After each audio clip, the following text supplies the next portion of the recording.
Dua riwayat.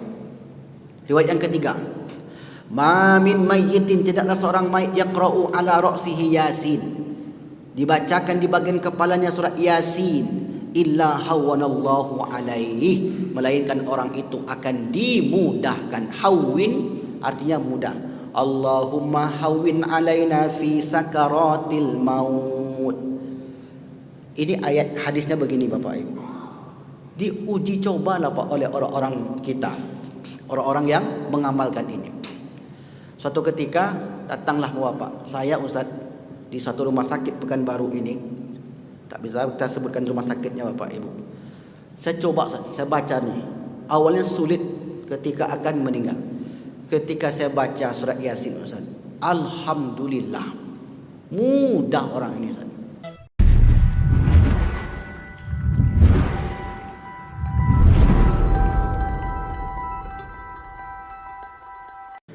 Bismillahirrahmanirrahim.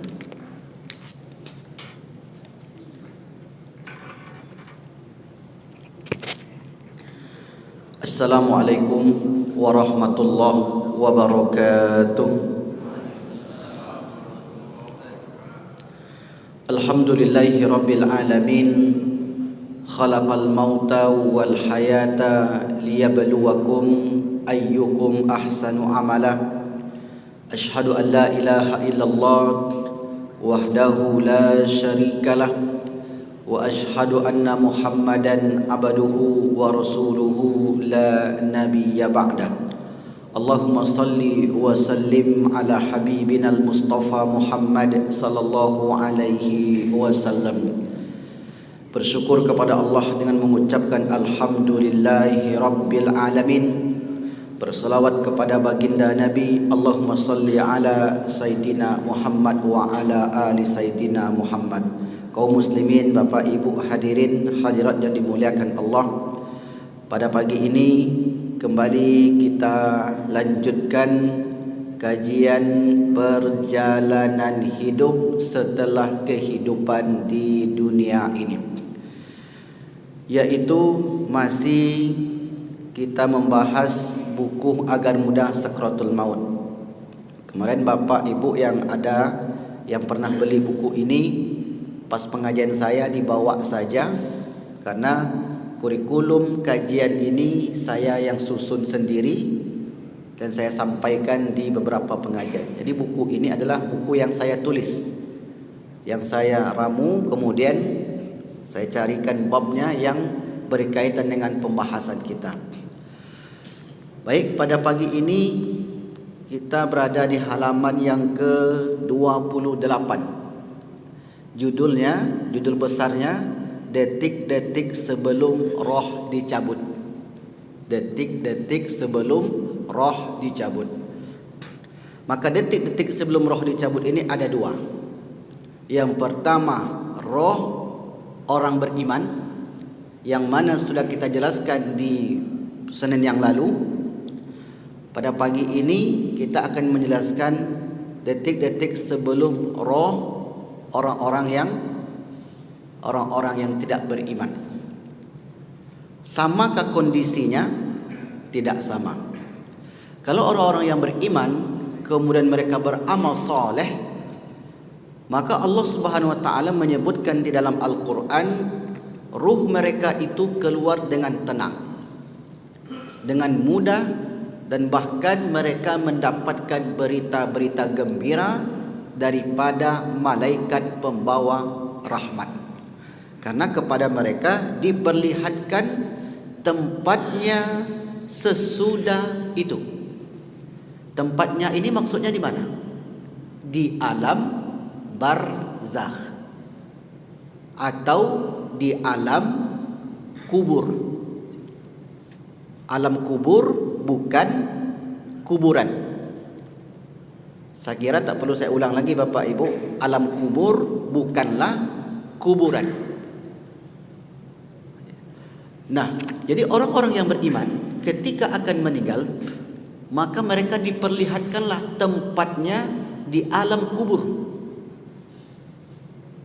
Maka ditengokkanlah yang indah-indah, yang bagus-bagus, sehingga mereka pun tersenyum sebelum meninggalkan kehidupan dunia. Dan mereka mendengarkan ucapan-ucapan malaikat tersebut ketika ruhnya akan diambil. Misalnya Quran surat Fusilat, Allah berfirman, innal ladzina qalu rabbuna Allah tsumma istaqamu, orang yang istiqamah di atas agama ini, tatanazzalu alaihimul malaikah, ketika akan meninggal para malaikat berdesak-desakan datang kepadanya sembari berkata, alla takhafu, tidak usah takut. Quran surat Fusilat, ibu-ibu yang mencatat, Fusilat 30, ayatnya yang ke-30. Wala takhafu, tak usah takut. Wala tahzanu, enggak usah sedih. Wa abshiru bil jannah, karena engkau sebentar lagi akan dibawa ke tempat yang indah berupa taman. Di surga itu secara bahasa artinya taman, bukan surga yang di akhirat. Kalau surga akhirat itu melalui kiamat, nanti di alam yang terakhir, alam akhirat namanya. Di surga yang disebut adalah raudhatan min riyadil jannah, taman-taman surga. Mana dalilnya Ustaz? Ketika ada orang meninggal Bapak Ibu, kita ikut menyolatkan. Pada takbir yang ketiga kita pun berdoa, Allahumma ighfir lahu, Allahumma ighfir laha, Allahumma ighfir lahum, Allahumma ighfir lahu warhamhu wa'afi wa'fu anhu akrim nuzulahu wasi' madkhalahu, Allahumma ja'al qabrahu, ya Allah jadikanlah alam kuburnya itu raudhatan min riyadil jannah, taman daripada taman syurga. Itu yang diperoleh oleh orang-orang yang beriman setelah mereka tinggalkan kehidupan dunia. Nah, keberadaan orang beriman setelah kehidupan dunia berbanding lurus dengan amalnya di dunia. Penentunya di dunia semua. Kalau banyak beramal, banyak membawa bekal, insya Allah mendapatkan janji daripada Allah Subhanahu wa taala. Lalu kemudian ruhnya itu pun keluar dengan tenang. Sebagaimana sabda Rasulullah, fatasilu kama tasilu qatratu man fis siqa. Kemudian keluarlah ruh orang beriman dari batang tubuhnya dengan seperti air yang dituang dari teko kulit.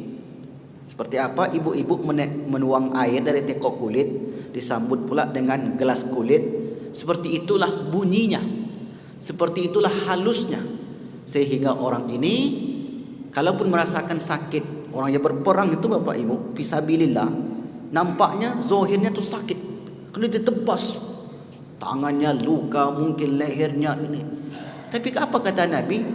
Seperti qarsah, qarsul mas, seperti cubitan. Zahirnya kita tengok sakit, tapi mereka tidak merasakan sakit kecuali seperti rasa cubitan. Dan kita saksikan dalam kehidupan ini betapa banyak orang-orang yang mengakhiri hidupnya dalam keadaan yang sangat indah. Meninggal di dalam masjid. Ini kisah nyata nih Bapak Ibu. Biasanya bapak itu masuk dari pintu kanan di satu masjid, keluar dari pintu kiri. Pintu bagian depan jarang, kanan kiri bagian depan jarang keluar. Masuk kanan, keluar kiri. Pagi itu Bapak Ibu di satu pengajian, habis solat, kemudian masih dalam keadaan berwudu, sebelum pengajian dimulai, kotak impak pun dijalankan. Pas di tangan dia, ambillah uang dari kantongnya, kemudian dimasukkan. Saat itulah Allah panggil dia, ya ayyatuhan nafsul mutmainnah. Uniknya Bapak Ibu, setelah orang ini meninggal, ini kesaksian semua jamaah, dibukalah pintu kanan, tak bisa terbuka. Mau dikeluarkan karena dekat sebelah kanan. Dibuka pula pintu bagian depan, enggak bisa terbuka. Padahal enggak dikunci. Ini yang melakukan bukan satu dua orang, seluruh yang ada di masjid. Buka cepat, buka cepat. Ketika dia buka pintu itu enggak terbuka. Pas dibuka bagian pintu kiri, dengan mudah terbuka. Apa kesimpulan jamaah? Memang bapak ini kalau dia masuk dari pintu kanan, keluarnya dari pintu sebelah kiri di dalam masjid. Luar biasa nih bapak ibu.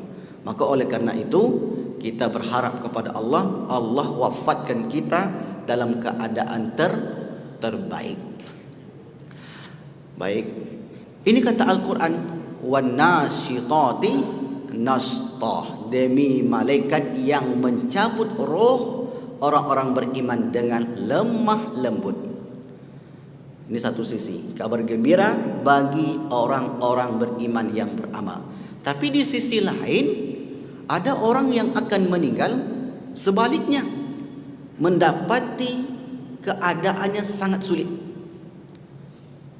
Karena ada ayat Al-Quran mengatakan, Quran surat yang ke-79, ayat yang ke-1, surat An-Nazi'at, wan nazi'ati gharqa, demi malaikat yang mencabut nyawa dengan keras. Ini ayat ini berarti ada orang yang akan meninggal mendapati rasa sakit yang luar biasa. Silakan cek Al-Qurannya, silakan tengok tafsirnya. Para ulama menjelaskan ayat itu menceritakan keadaan dua manusia. Ayat yang pertama, keadaan orang-orang tak beriman dan pelaku dosa yang tidak bertobat. Ayat yang kedua menceritakan orang-orang beriman yang beramal saleh. Itu sudah kita jelaskan di pertemuan sebelum ini. Maka seperti apa meninggalnya mereka? Merasakan kesakitan dan kesulitan. Nanti kita ambil ayat, kita ambil hadis, kita tengok contoh di dalam kehidupan. Baik, ayat yang pertama, Quran surat An-Nahl ayat 28 dan 29. Mudah-mudahan kita terhindar dari ini Bapak Ibu. Sesuai judul kita, sebab-sebab kematian yang buruk, su'ul khatimah. Kita berhindar. Nanti kita akan berikan amalan di sesi akhir pengajian kita. Baik, kita baca dulu ayatnya. A'udzubillahi minasyaitonirrajim. Alladzina tatawaffahumul malaikatu zalimin anfusihim. Sebelum ini ayatnya, alladzina tatawaffahumul malaikatu thayyibin. Thayyib. Ayatnya sama-sama di surat yang sama. Kalau yang surat sebelumnya itu surat yang ke-30, ayat surat An-Nahl ayat yang ke-32. Alladzina tatawaffahumul malaikatu thayyibin, orang-orang yang baik. Yaquluna salamun alaikum. Kata malaikat, selamat engkau wahai hamba Allah. Di ayat sebelumnya itu menceritakan orang-orang yang zalim. Alladzina, orang-orang yang tatawaffahumul malaika, yang diwafatkan oleh malaikat atas perintah Allah, zalimi anfusihim, karena mereka menzalimi diri mereka sendiri. Fa'alqaw salam, malaikat juga sama-sama mengucapkan salam, maksudnya menyapa. Kata orang ini, ma kunna na'mal minsu, kami nak pernah berbuat jahat semasa hidup, kami ini baik-baik. Itu pengakuannya ketika itu. Kata malaikat, bala, tidak. Innallaha alimun bima kuntum ta'malun. Allah tu tahu. Allah tu catat melalui perantara malaikatnya. Jangan bohong-bohong lagi. Kalau sama manusia bisa kamu bohong, tapi sama kami yang ada catatannya, la yughadiru saghiratan wala kabiratan illa ahsaha. Sekecil apapun yang dilakukan dari perbuatan buruk itu ditulis, apalagi yang besar. Tidak ada yang luput daripada catatan-catatan para malaikat tersebut. Fadkhulu abwaaba jahannam khalidina fiha, maka masuklah kalian ke pintu jahannam yang kekal di dalamnya. Fala bi'sa maswal mutakabbirin, maka itulah tempat yang buruk bagi orang-orang yang sombong. Kita bahas dulu yang satu ini, nanti baru kita masuk ke hadis atau ayat yang lain. Di sini Bapak Ibu, dalam hadis diceritakan orang-orang yang pelaku dosa atau orang-orang yang tidak beriman, ketika mereka akan meninggal didatangi oleh malaikat azab. Diazab mereka ini sebelum mengakhiri kehidupan dunia. Kenapa mereka diazab? Tak lain dan tak bukan karena perbuatan semasa hidup. Ada orang ketika dia menzolimi orang lain, dia tak merasa menzolimi orang lain. Ada orang menzolimi dirinya sendiri. Menzolimi diri sendiri maksudnya adalah tidak melakukan perintah-perintah Allah Subhanahu wa taala. Nah, ketika mereka menzolimi dirinya, menzolimi orang lain, itulah yang membuat seseorang sulit menghadapi sakratul maut. Karena penghalang itu adalah dosa. Yang memudahkan itu adalah pahala. Dosa, pahala. Makanya dua itu selalu ada. Dosa, melakukan kejahatan, pahala, melakukan kebaikan, ujungnya surga. Orang yang melakukan kejahatan, ujungnya neraka. Kalau mereka tidak bertaubat sebelum mereka meninggalkan kehidupan dunia ini. Ini satu ayat. Ayat yang kedua, surat Muhammad ayat 27 dan 28. A'udzubillahi minasyaitonirrajim. Fa kaifa idza tawaffatuhumul malaikah. Maka bagaimana nasib mereka apabila malaikat maut mencabut nyawa mereka? Yadribuna wujuhahum wa adbarahum. Memukul wajah dan punggung mereka. Zalika bi annahum ittaba'u ma askhatallaha wa karihu ridwanahu fa ahbata a'malahum. Yang demikian itu terjadi karena sesungguhnya mereka mengikuti apa yang menimbulkan kemurkaan Allah. Ini penyebabnya. Mengikuti apa yang menimbulkan kemurkaan Allah dan membenci keridhaannya.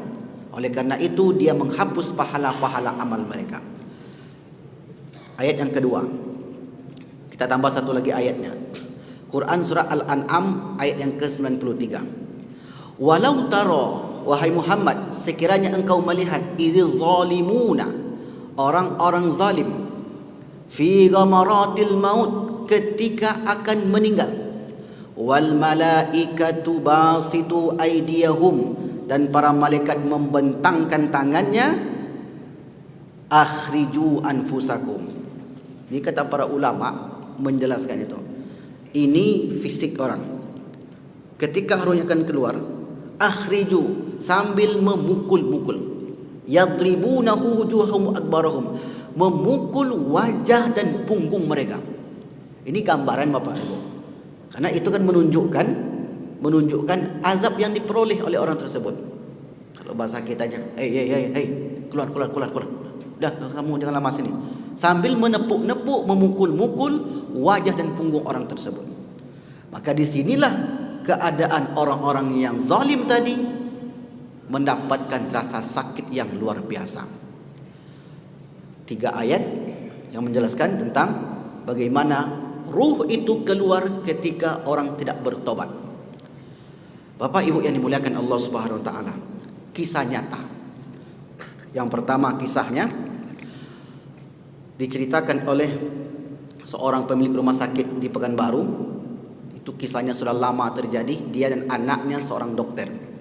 Lalu kemudian masuklah pasien ke ruang UGD.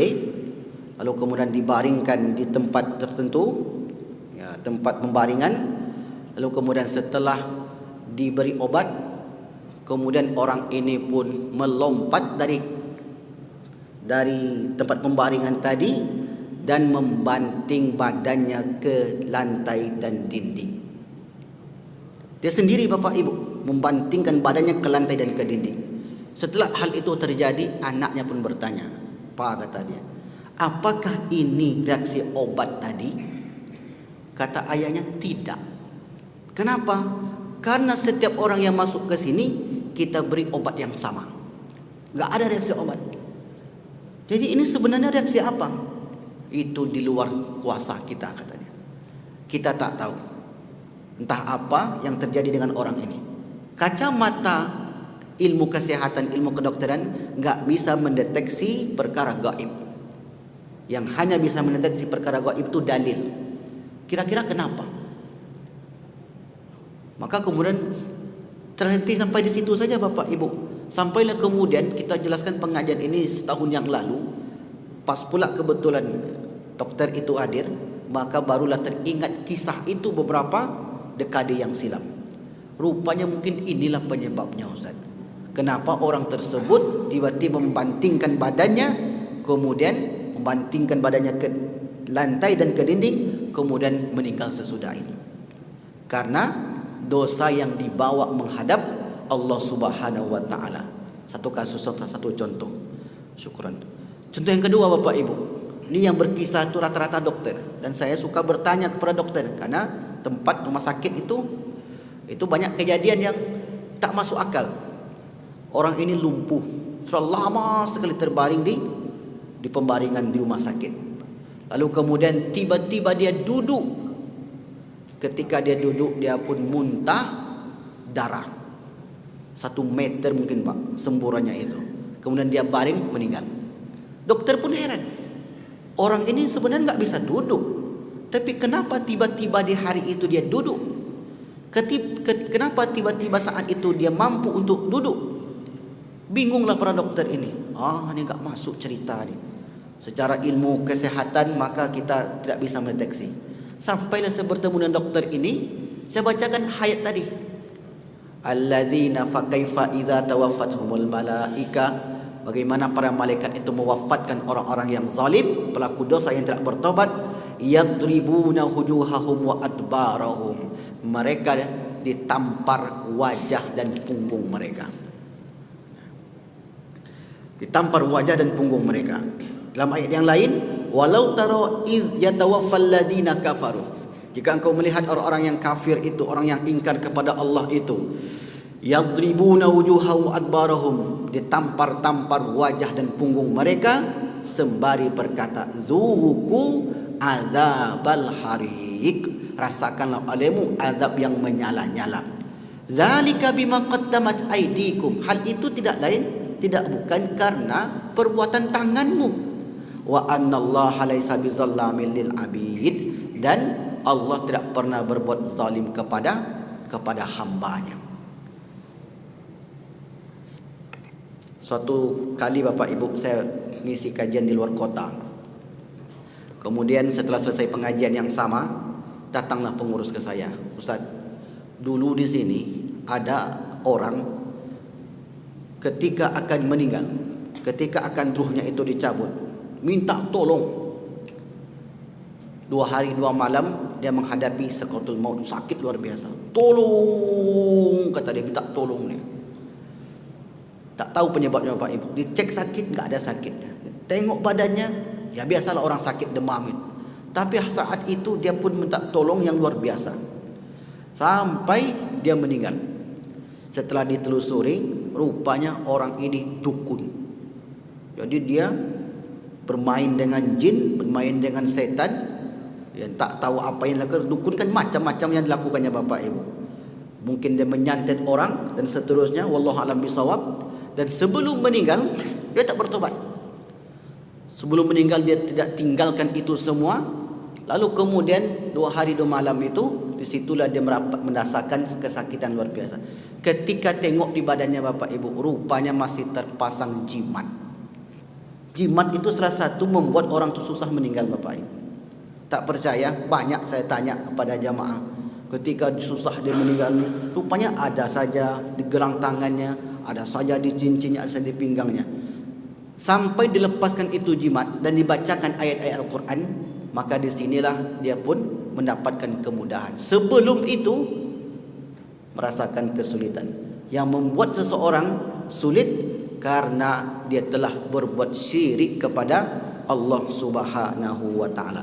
Maka di ujung ayat tadi dikatakan pelaku dosa yang tidak bertobat, yang tidak insaf, yang tidak meninggalkan perbuatan-perbuatan salahnya sebelum ini, maka Allah akan balas daripada perbuatannya itu. Hadis Nabi pun menjelaskan. Hadisnya agak panjang, kita bacakan. Kita ambil bagian tengah saja. Wa innal abdal kafir awiz zalim, sesungguhnya seorang hamba yang kafir terhadap perintah Allah.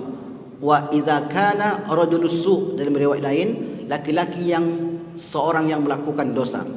Idza kana fin qita'i minad dunya, apabila akan berpisah dari dunia, wa iqbalin minal akhirah, dan menyongsong kehidupan selanjutnya, nazala ilaihi minas sama malaikatun sudul wujuh, maka turunlah dari langit kepadanya malaikat yang wajahnya hitam. Kalau sebelum ini orang-orang beriman turun dari langit malaikat yang wajahnya putih berseri. Sementara kepada orang-orang yang jahat, pelaku dosa yang tidak bertobat, datang kepadanya malaikat yang berwajah hitam.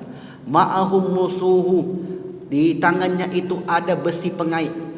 Fayajlisuna minhu maddal basar, maka tampaklah oleh orang yang akan meninggal ini malaikat itu duduk sejauh mata memandang.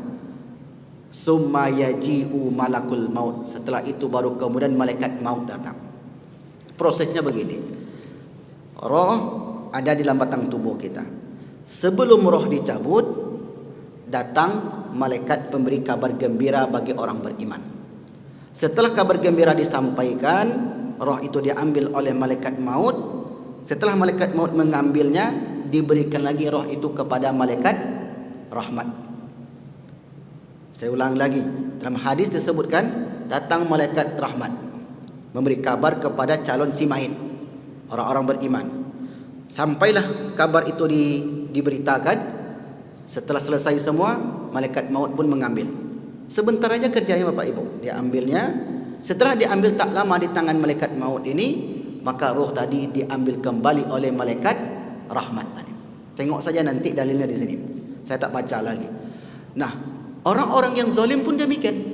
Sebelum nyawanya itu dicabut, datanglah kepadanya malaikat azab. Inna ahadakum, sesungguhnya idza mata minkum ahadun, apabila salah seorang di antara kalian itu meninggal, urida alaihi maq'aduhu, ditampakkan tempatnya di barzah. In kana min ahlil jannah, andai orang itu dari kalangan penghuni syurga, ditampakkan yang indah. Wa in kana min ahlin nar, andai orang yang meninggal itu dari kalangan penghuni neraka, maka ditampakkan pula neraka kepadanya. Jadi begitu proses. Nah, setelah semua ditampakkan kepadanya, maka selesailah sudah kerja daripada malaikat azab ini. Summa yaji'u malakul maut, kemudian datanglah malaikat maut hatta yajlisa inda ra'sihi, duduk di bagian kepalanya. Fayaqul, malaikat maut itu berkata, ayyatuhan nafsul khabithah, wahai jiwa yang kotor. Yang membuat kotor kan jiwa, Pak. Kalau sebelumnya, wahai jiwa yang baik. Unsur manusia kan 3. Ada unsur jasad, fisik, ada unsur roh, itu yang kekal, ada unsur jiwa. Jiwa ini bahasa Arabnya nafs. Kullu nafsin dha'iqatul maut. Setiap yang berjiwa, bernyawa, mati. Maka kalau jiwanya sehat, sehat dia. Kalau jiwanya sakit, masuk rumah sakit jiwa. Enggak ada orang rohnya sakit. Roh itu tetap stabil. Roh itu ditiupkan, dititip sampai fisik ini habis. Mohon ingat-ingat lagi apa yang sudah kita sampaikan sebelum ini. Apa itu roh, apa itu jiwa, apa itu fisik. 3 unsur ini. Maka yang dipanggil itu ayyatuhan nafsul khabithah, wahai jiwa yang kotor. Kenapa jiwanya kotor? Ya karena di dunia melakukan dosa, tak bertobat dia sebelum itu, maka akhirnya kotorlah. Seluruh orang yang lahir di dunia ini awalnya bersih. Kullu mauludin yuladu 'alal fitrah, fitrah bersih seperti bersihnya kertas. Fa abawahu, maka orang tuanya yuhawidanihi, yang membuat dia beragama Yahudi, wa yunassiranihi, yang membuat dia beragama Nasrani, wa yumajjisanihi, membuat dia beragama Majusi, dan seterusnya. Dan dibentuk oleh lingkungan. Tinggal di lingkungan yang baik-baik dia Bapak Ibu. Tinggal di lingkungan yang buruk-buruk dia. Itulah manusia. Jadi sebenarnya penentunya itu kita. Tinggallah di tempat yang baik. Orang yang senang ke masjid, orang yang senang baca Al-Quran, setidaknya kita pasti akan terpengaruh dengan itu. Kalau di Mesir itu Pak, membaca Al-Quran di bis itu biasa. Di terminal sambil menunggu bis itu biasa tuh orang baca Quran. Karena lingkungan miliunya seperti itu. Apalagi orang mengaji, dah biasa tuh. Kalau di beberapa negara seperti Brunei misalnya, itu setiap jumpa tu pasti mengucapkan salam, kenal ataupun tidak kenal. Karena sudah begitu miliunya. Tapi coba tinggal di negeri yang mana mungkin bahasanya kasar, kemudian sopan santunnya kurang. Ketika nanti dia bergaul dengan orang yang baik tadi akan kaget. Dan lingkungan itu luar biasa pengaruhnya besar. Anak kita, anak cucu kita di rumah mungkin kata-katanya baik, dapat sekolah yang tak baik, Pak. Di sekolah dengarlah anak itu mencarut, mengucapkan kata-kata kotor, tersalinlah di dalam jiwa anak itu, terpatri dalam jiwa anak itu, sehingga kemudian suatu saat kalau diucapkan kata itu biasa bagi dia. Makanya jiwa ini yang diisi. Di pengajian-pengajian jiwa yang diisi. Baca Al-Quran jiwa yang diisi. Maka baik jiwanya, ending hidupnya baik. Buruk jiwanya, maka ending hidupnya buruk. Maka dipanggil ayyatuhan nafsul khabithah, wahai jiwa yang kotor, ukhruji, keluar engkau, ila sakhatim minallahi wa ghadabin, menuju murka dan kemarahan Allah. Qala, kemudian malaikat berkata, fatufarraqu fi jasadihi fayantazi'uha kama yantaza'u sufudu min sufil mablul, maka ia mencabut rohnya layaknya kait besi penggeret yang banyak mata besinya yang dicabut dari kain wol yang basah. Ini kiasan. Artinya memang ada orang yang merasakan sakaratul maut itu sakit, seperti yang selama ini digambarkan. Tapi apakah semua orang? Tidak. Nah, ini kita garis bawahi. Tidak semua orang. Orang-orang yang mendapatkan hal itu, orang yang tidak beriman kepada Allah Subhanahu wa taala dan melanggar aturan Allah, dan orang-orang yang pelaku dosa yang kemudian tidak bertaubat kepadanya. Baik Bapak Ibu yang dimuliakan Allah Subhanahu wa taala, itu penyebab. Sekarang begini, kalau ada orang-orang yang baik meninggalnya, maka kita terkadang tidak butuh untuk mentalkinkan orang itu. Contohnya seperti Ustaz Arifin Ilham, ketika akan meninggal dia sendiri yang mentalkinkan dirinya. Tapi terkadang ada orang-orang yang butuh untuk ditalkinkan. Ketika sulit tadi meninggalnya, maka ada beberapa amalan yang bisa kita lakukan. Yang pertama, kalau kita mendapati orang yang susahnya sakaratul maut, orang-orang dari kalangan orang-orang beriman tadi, maka ini beberapa amalan berdasarkan dalil dari Nabi SAW. Yang pertama, nanti ini bisa langsung diamalkan Bapak Ibu, yaitu membaca surat Yasin. Oh, berarti selama ini Ustaz, orang-orang yang baca surat Yasin itu tujuannya itu. Iya. Berarti orang tua-tua kami dulu, kenapa dia menganjurkan baca surat Yasin? Berarti ada panduannya. Iya, ada. Mana dalilnya Ustaz? Yang pertama dari Ma'qil bin Yasar. Qala Nabi sallallahu alaihi wasallam, iqra'u Yasin ala mautakum. Bacalah Yasin terhadap orang yang akan meninggal dan sudah meninggal. Nih, akan meninggal, ini seluruh ulama sepakat. Sebagian besar ulama sepakat. Setelah meninggal, sebagian saja yang sepakat. Makanya ada ikhtilaf. Ada yang mengatakan boleh dan tidak boleh. Tapi kalau dia sebelum meninggal, sebagian besar ulama sepakat Bapak Ibu. Tidak ada yang mengingkari, kecuali sedikit saja. Kenapa mereka begitu sepakat sebelum meninggal? Dikuatkan dengan riwayat yang lain. Riwayat Imam Ahmad. Haddatsani masikhatu, para guruku bercerita, kata Imam Ahmad, annahum hadaru, ketika mereka hadir mengunjungi Ghudaif ibn al-Haris al-Thamali hina istadda sauquhu, ketika sakitnya keras. Zaman itu ada seorang namanya Ghudaif bin Haris al-Thamali, sakit keras. Lalu kemudian para guru Imam Ahmad ini pun berkunjung ke rumah Bapak Ghudaif ini. Salah seorang dari mereka berkata, faqala hal minkum ahadun yaqra'u Yasin. Ini di antara pengunjung ini, ada enggak yang mau membacakan surat Yasin? Terheninglah sebentar. Tak lama sesudah itu, salah seorang peserta atau penziarah, tetamu yang hadir, namanya Saleh bin Shuraihin As-Sukuni.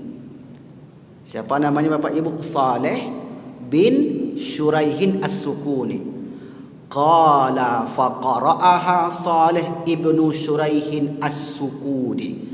Tiba-tiba Saleh bin Shuraihin As-Sukuni membaca surat Yasin. Yasin wal Qur'anil Hakim innaka laminal mursalin ala siratim mustaqim. Terus falamma balagha arba'ina minha, ketika sampai di ayat yang ke-40. Ayat 40. Teks sini balagha sampai arba' 40 40. Kalau umur bapak 40 arba'in. Kalau umur 50 khamsin. Kalau umur 60 sittin. Umur 70 sabain. Bahasa Arab tu begitu Pak. Kalau 61 wahid wasabain. 72 isnen wasabain. Ni arba'in. Sampai di ayat yang 40 qubidha. Dia pun diambil rohnya tadi dengan mudah. Sebelumnya sulit, tapi karena dia minta kepada Allah berdasarkan surat Yasin tadi, maka kemudian orang ini mendapati kemudahan ketika rohnya dicabut. Qala fakana masikhatu yaqulun, para guruku bercerita, kata Imam Ahmad, idza quri'at indal mayyiti, apabila dibacakan surat Yasin di sisi orang yang akan meninggal dan sudah meninggal. Yang terjemahan ini yang akan meninggal. Khuffifa anhu biha, diringankan jalannya. Jelas Bapak Ibu? Berarti amalan Bapak Ibu selama ini rupanya berdasarkan dalil. Jadi bukan tidak ada dalil Pak. Orang dulu, orang tua-tua seusia Bapak Ibu ini, kalau dulu belajar dengan tuan gurunya di kampung, mereka tidak pernah nanya dalil. Apa kata tuan gurunya, itulah kata dia, ikut aja. Orang sekarang, itulah Pak, dalil dulu ditanya, sahih tak Ustaz? Kita sebutkan hadis Muslim. Muslimnya di dalam kitab mana Ustaz? Sudah kita sebutkan Bapak Ibu. Kitab hadis, sedikit bergeser. Kitab hadis itu ada 9 pegangan Ahlus Sunnah wal Jamaah. Sahih Bukhari, Sahih Muslim, Sunan Abu Daud, Tirmizi, Nasa'i, Ibnu Majah. Ini kitab induk. Muwatta Imam Malik, Imam Ad-Darimi, kemudian Imam Ahmad, Musnad Ahmad bin Hanbal. Tambah lagi Sunan Imam Al-Baihaqi, Imam Tabrani, Ibnu Hibban dan seterusnya. Ini namanya kitab-kitab induk yang dipakai oleh Ahlus Sunnah wal Jamaah. Nah, tadi kita sebutkan riwayat yang pertama itu Iqra'u Yasin, baca Yasin ala mautakum, terhadap orang yang akan meninggal dan sudah meninggal. Riwayat Imam Abu Daud. Nah, riwayat yang kedua ini riwayat Imam Ahmad dalam musnadnya. Dia katakan apabila dibacakan surat Yasin di sisi orang yang akan meninggal, khuffifa anhu biha, diringankan. Qala Safwan berkata, wa qara'aha Isa ibnul Mu'tamar inda ibni Ma'bad. Isa bin Mu'tamar melakukan amalan ini saat Ibnu Ma'bad akan meninggal. 2 riwayat. Riwayat yang ketiga, ma min mayyitin, tidaklah seorang mayit yaqra'u ala ra'sihi Yasin, dibacakan di bagian kepalanya surat Yasin, illa hawanallahu alaihi, melainkan orang itu akan dimudahkan. Hawin artinya mudah. Allahumma hawin alaina fi sakaratil maut. Ini ayat hadisnya begini Bapak Ibu. Diuji cobalah Pak oleh orang-orang kita, orang-orang yang mengamalkan ini. Suatu ketika datanglah Bapak, saya Ustaz di satu rumah sakit Pekanbaru ini. Tak bisa kita sebutkan rumah sakitnya Bapak Ibu. Saya coba, saya baca nih. Awalnya sulit ketika akan meninggal. Ketika saya baca surat Yasin Ustaz, alhamdulillah, mudah orang ini Ustaz. Tak tahu kenapa mudah. Pokoknya itu kata guru kami dulu, bacakan Yasin, bacakan Yasin. Ada pula yang menyebut Yasin 40. Sebenarnya dari mana datang Yasin 40 ini? Itu ijtihad ulama. Itu bukan dalil, ijtihad ulama. Dari mana ijtihadnya? tadi walamma balagha arba'in 40. Sebenarnya sampai ayat ke-40. Cuman orang kita mungkin saat itu baca sekali tak mempan juga. Baca 2 kali mungkin jinnya terlalu banyak mungkin, Pak. Tak dibuang-buang jimatnya itu.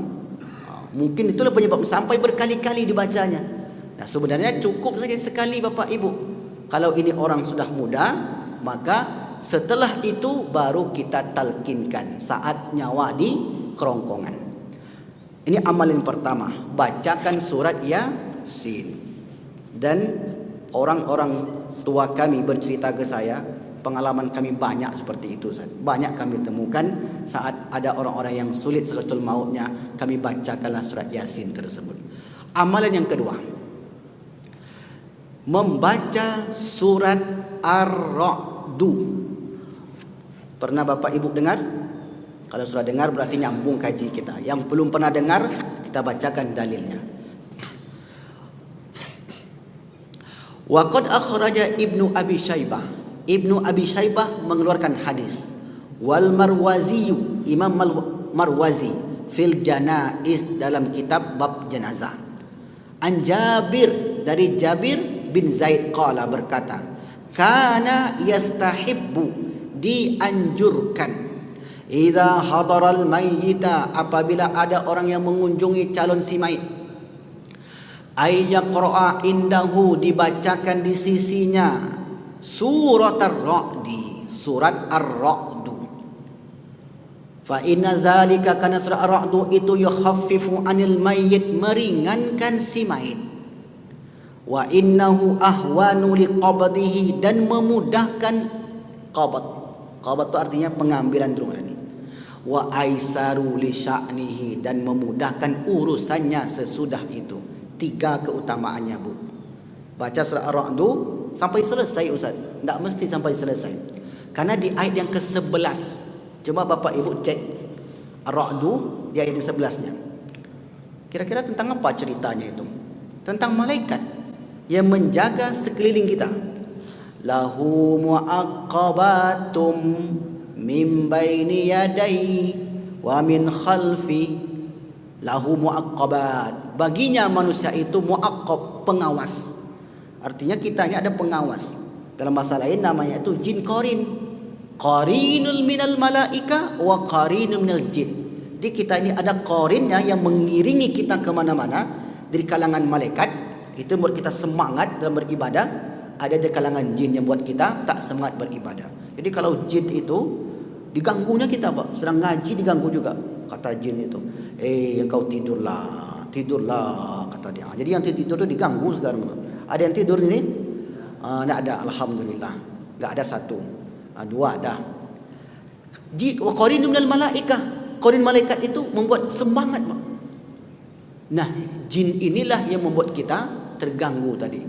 Maka lahu mu'aqqabatun. Jumpa ayatnya, Pak? Ada? Jumpa Ibu ayatnya. Tengok Al-Quran nanti surah Ar-Ra'du juz yang ke-13 ayat yang ke-11. Di situ dia apa ceritanya. Nah, Bapak Ibu baca saja sampai ayat yang ke-11. Lahu mu'aqqabatun min baini yadayhi wa min khalfi innallah, dan seterusnya. Ayat ini Bapak Ibu, dulu di tahun 60-an menantunya itu menyaksikan mertuanya saat ada orang yang susah sakaratul maut. Menantunya itu umurnya sekarang hampir 70 tahun.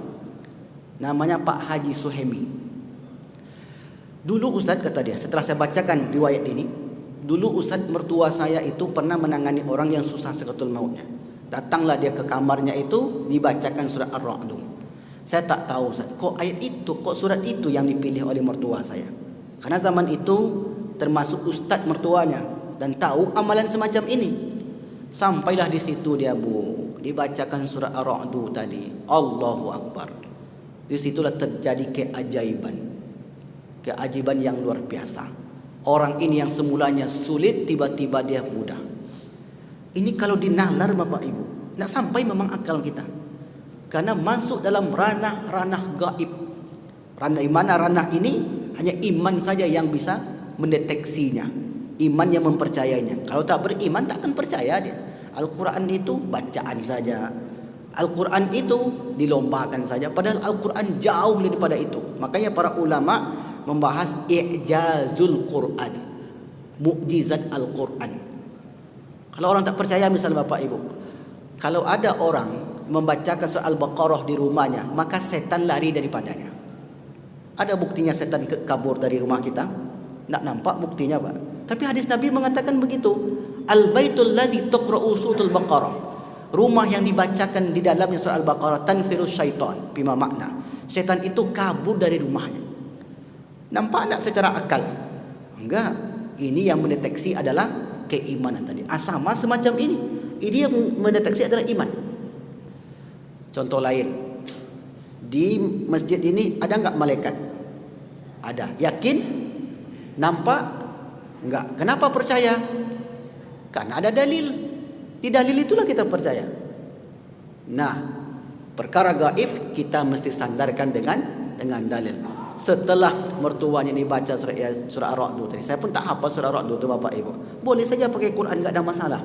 Bacakan pakai Al-Quran, dan setelah itu selalu kemudian Allah Subhanahu wa taala memberikan keringanan. Allahu Akbar. Kemudian orang ini pun meninggal dalam keadaan mudah.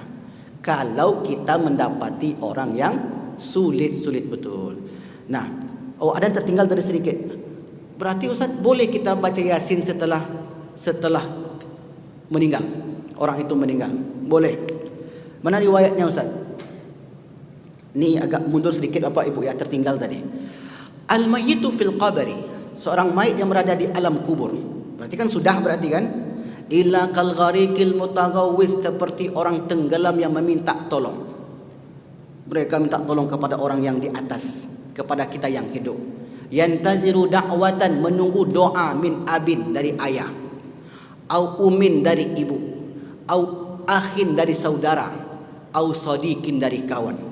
Wa innallaha la yadkhilu du'a al-ardi ila al-amwat ka'amsalil jibal. Sesungguhnya Allah lah yang menyampaikan doa penghuni bumi kepada orang yang sudah meninggal di alam barzah seperti gunung yang besar.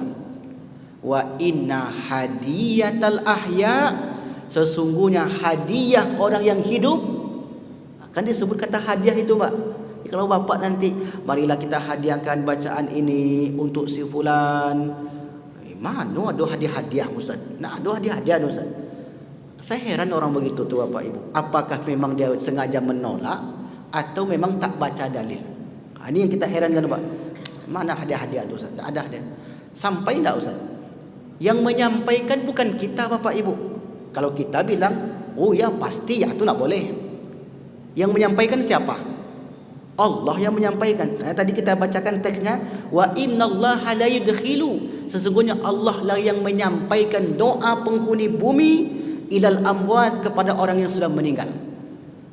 Karena kita kalau mengirim doa itu tidak ada bukti centang dua, Pak. Apalagi centang dua biru. Tidak ada nampak buktinya. Bukti itu hanya iman saja yang bisa mengakui. Tapi ada hadis, di hadislah kita percaya. Wa inna hadiyatal ahya, sesungguhnya hadiah orang yang hidup ilal amwat, kepada orang yang sudah meninggal. Silakanlah Bapak Ibu hadiahkan 4. Istighfaru lahum, istighfar mereka. Wa sadaqatu lahum, sedekah atas nama mereka. Wa du'a'u lahum, doa-doa mereka. Wal qira'atu lahum, bacaan Al-Quran. Memang inilah yang menjadi kesimpulan para ulama. Kami tak percaya Ustaz. Kalau ibu bapak tak percaya, cobalah mati dulu. Suruh dia mati bu. Nanti kita kirimkan. Kalau tak sampai nanti kabari ke kita. Kan payah Pak membuktikan iman itu. Apalagi perkara gaib, mana bisa. Yang penting Allah suruh kita berbuat, kita buatlah begitu. Hasil kita tak tahu. Tak ubahnya seperti kita salat subuh ini, Pak. Sampai tak pahalanya, Pak? Jangan bilang pasti, Pak. Jangan ibu bilang pasti sampai Ustaz. Ada bukti ibu sampai. Kan tak ada buktinya. Makanya kita berdoa lagi ya habis salat. Allahumma taqabbal minna salatana. Ya Allah, terimalah salat kami. wasiyamana, puasa kami. Kalau pasti sampai pak tu usah doa lagi. Dahlah berhenti aja doa. Jadi besok pak ketua habis solat tak usah doa lagi. Karena kalau ada pasti sampai. Karena nak pasti itulah kita khawatir, takut. Kita bermohon lagi kepada Allah, kita berdoa minta kepadanya. Nah, itu namanya ranah gaib. Jadi dua itu amalannya. Yang ketiga, kita sambung pembahasan berikutnya. Karena kajian kita ni berepisod Pak. Jadi enggak bisa dihabiskan sekali pengajian. Kita sambung di pertemuan yang akan datang. Jadi pagi ini kesimpulannya adalah dua. Yang pertama, orang-orang beriman, beramal saleh ketika akan meninggal mendapatkan kematian yang indah. Orang-orang tak beriman, tak beramal, tak taubat dari dosa-dosanya akan mendapatkan kematian yang buruk. Bergantung dengan pribadinya. Maka kalau kita mendapati ada orang yang sulit sakaratul mautnya, maka bisa melakukan amalan-amalan. Salah satu dua dari amalan itu adalah dibacakan surat Yasin dan surat Ar-Ra'd. Ada lagi amalan yang ketiga, yang keempat. Dalam buku kita ini 9 amalan yang saya tulis. 9 amalan agar mudah sakaratul maut. Makanya judulnya agar mudah sakaratul maut.